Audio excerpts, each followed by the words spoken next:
दूध दातना ने दही अतना ने बस रोटी खवाते बस और का खवाते। अगर भूख लगाई तो सूखी रोटी खा लेते। Anyway, I was in Thane and the teachers there were telling me no teacher will teach before 1 p.m. on Monday because the children have not had a morsel since Friday afternoon midday meal because they have nothing at home. They said when the kids come here, their bellies are on fire.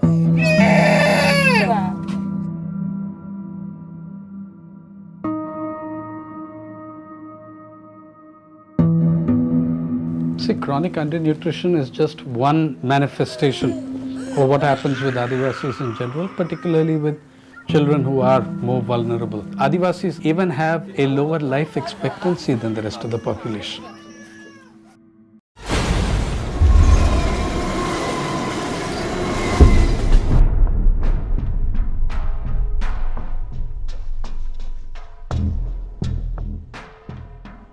दाल होता था पहले, फिर आजकल तो होता नहीं है। कहे कि सीआरपीएफ तरफ उधर जो है कि सीआरपीएफ सब जितना ज़मीन सब था उसको कर लिया।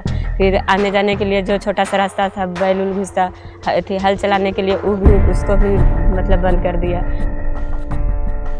This denial of an access to forest resources and then also a shrinking of space that they experience because of, let's say, dams, mineral exploitations, let's say industries, has implicated the health status of the Adivasis.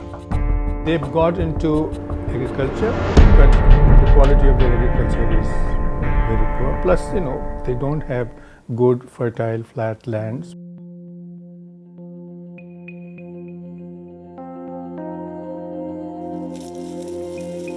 Extreme land alienation, loss of land, has a severe impact on the well-being of the Adivasi family.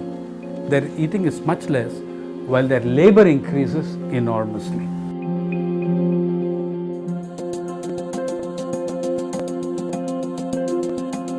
तक शादी हो जाती है बच्चों की।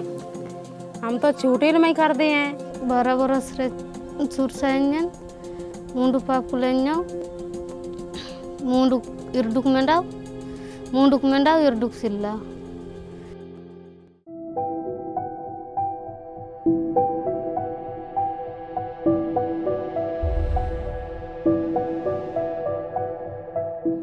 दिन के 2 फुटा बात है थी हम बोर्ड जल से तेज से इनकार काटना।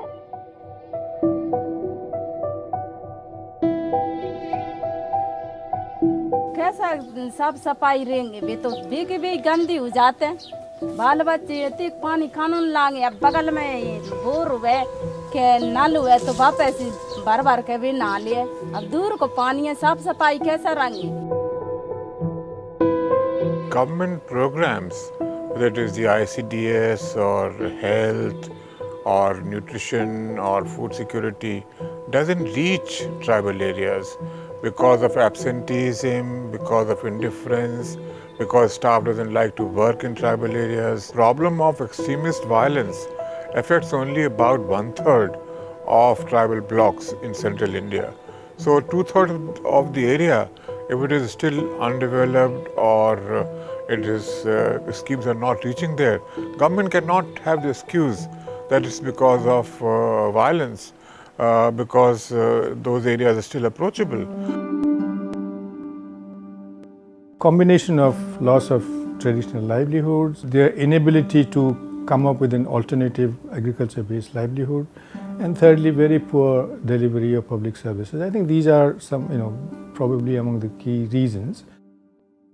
In the sort of mainstream psyche, the tribal is a, somewhat lesser human being.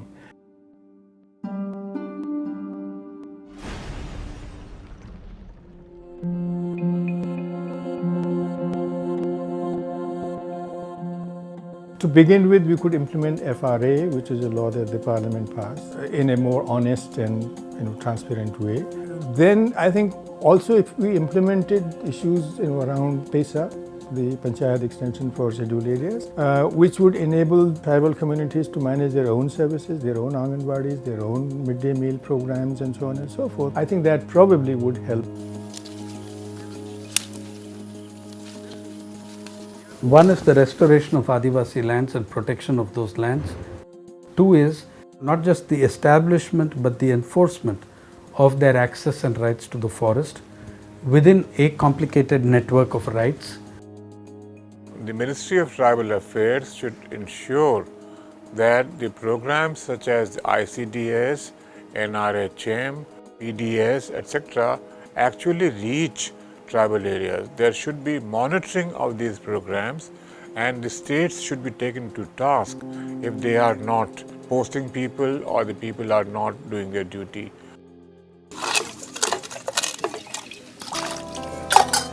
Tribals in the mainland India, they need to be empowered either in the form of political party, or you give a regional council or autonomous council in terms of which, through which they really govern themselves. That will give the voice. The Adivasi voice is pretty much there. Where are the ears of the rest of the country?